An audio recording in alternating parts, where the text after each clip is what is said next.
Hi and welcome back to the Underwater Filmmaking School. Thank you very much for tuning in again. My name is Matthias and as you can see we're back here at the Lake of Zurich testing some more gear for you guys.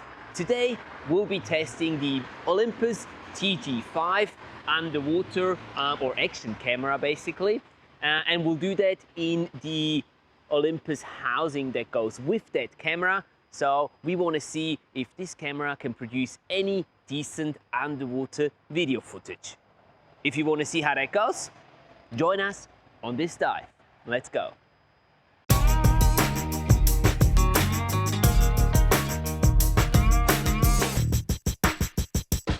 So Olympus TG series has been out on the market for quite some years and has a proven track record as a outdoors and underwater photo and video camera. Now the model that we're testing today is the TG6 and we'll focus our testing on basically the video function of the camera. We're not very interested in the photo capabilities of it, and we want to know how the usability goes and also how simple it is to actually set up the camera, how simple it is to use it while being underwater.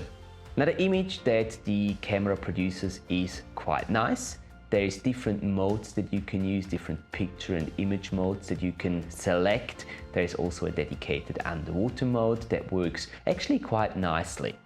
Obviously, we were not very lucky with the visibility that we've got in the Lake of Zurich as we were testing the TG6, so you will definitely see a lot of backscatter and a lot of particles on the images that you see here. But nevertheless, it was good for us to actually push the limits of the camera. All the shots that we took were taken in 4K 30p with a bitrate of 100 megabits per second. So this means that you got quite a bit of leeway when it comes to color correcting and doing stuff in post with the shots that we took underwater. Nevertheless, you can see that the image does fall apart at a certain point. You cannot push it beyond a certain point, which is quite understandable for a camera with a rather small sensor. Now the reason why all shots were taken in 4K 30p is not because I'm a particular big fan of that setting, but honestly I just couldn't figure out how to change the video setting in the camera.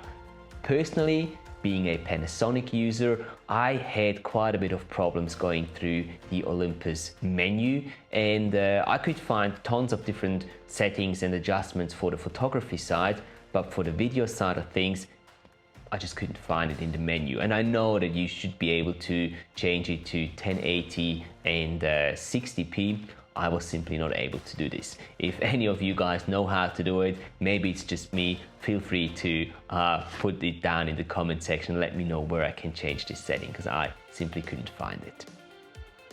Other than that, the usage of the camera is fairly simple. You turn it on, you select your video mode and you select white balance, the picture profile, and you're basically ready to shoot. So it really is kind of like a point and shoot camera if you want to put it this way. This can be an advantage for, let's say, beginner shooters that don't really want to mess around too much with all the different settings in a camera. They just want to have a small compact camera, take it on the dive, and this one without the housing actually fits perfectly into your BCD pocket. You can have it with you and it's waterproof down to, I think it's 10 meters or 11 meters without the housing at all.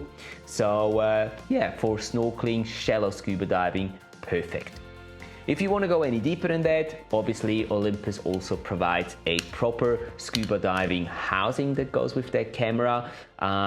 We've also had this housing for all our tests with us, and I have to say that even though it is very compact, it's easy to use, you can access all functions, the buttons are laid out okay, but try to use those buttons with thick, dry suit gloves on. It is really hard. They're so close together, and once you push one button, you're very likely to push several buttons at the same time.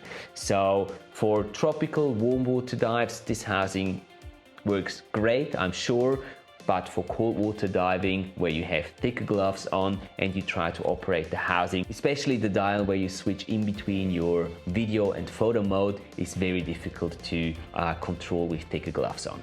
Now, like most other smallish cameras, it is quite difficult to keep the TG series stable while being underwater. The easiest way to do this is by using a tray, like for example the tray made by the company Scuba Lamp, which is called TG21. Also, this tray gives you the option of mounting some lights on it, or a strobe if you're doing photography, so you can actually put some more light into your images and into your footage. The autofocus actually works surprisingly well in my opinion, as long as there is enough light and as long as there's not too many particles in the water.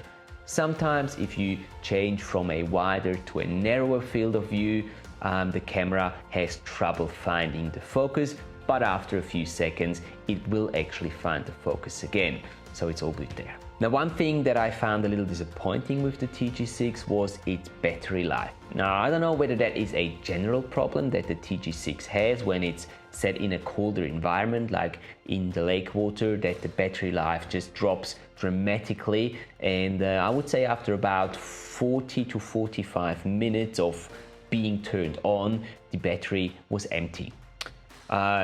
Maybe if you have different experiences with the battery life of the TG6, please feel free to put it down in the comment section and prove me wrong.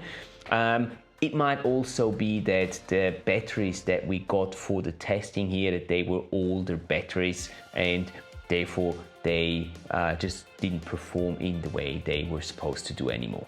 So who is this camera for? Who would enjoy using a Olympus TG6 underwater? There is actually quite a large variety of people that I think that camera is perfect for.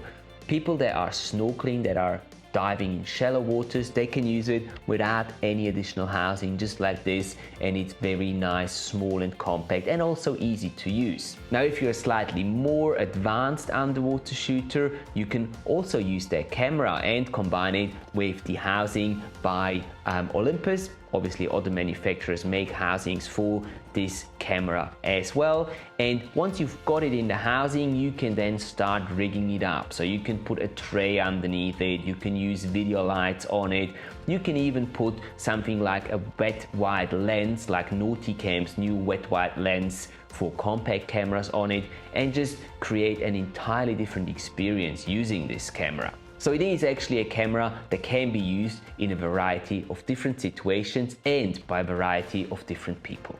And it's definitely a camera that can grow with you as you develop in your skills in underwater video or photography.